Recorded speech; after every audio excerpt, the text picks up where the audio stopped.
Hey girl, my name is Anwar White. I'm a dating coach for Black and brown women, and I just wanted to highlight the most difficult cities to date in for Black and brown women. I've been a dating coach for 13 years, so I've helped thousands of women get their guy, but when I hear these three cities, I know it's going to take a little bit longer than your average. So in my program, most women will get their guys between months 3 and 6. For these cities, it'll take them maybe about 9 months, 12 months. So let's get into the nitty gritty. So coming in third place is LA.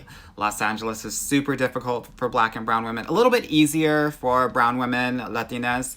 But one of the things that you're going to need to know is they're still all about that Eurocentric look. There's a lot of racism, even though it's Cali. And the shade of it all is that the men of color in LA are not checking for you as much as they should, which makes dating much harder. Not to mention everything is spread out, so it's even harder to get to your person. So LA, third worst place to date for a Black or brown woman. Second place, Houston, H-Town. Why am I saying this? Not a lot of guys that are financially independent.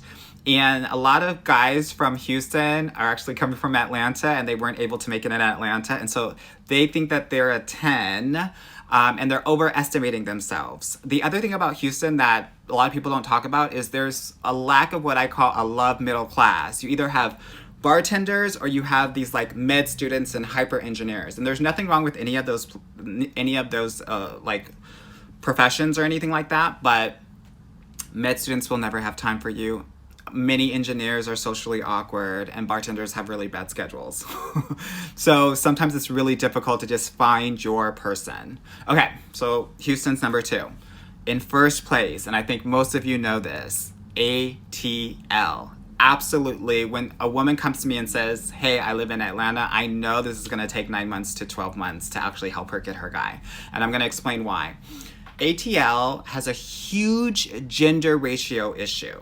Yeah. So when it comes to like singles that are ready to be in a relationship, the ratio is 6-to-1, 6 women of color to 1 man of color. So what that means is that there's a level of thirst and desperation that's happening in that market, and the men know that. So they're flakier, they're treating the women much more horribly than they should, and they have no incentive to settle down, which makes ATL super, super hard to date in. Some of the cities that I love that are really easy for my clients to get their guy in: New York, Chicago, and DMV. Let me know your experiences.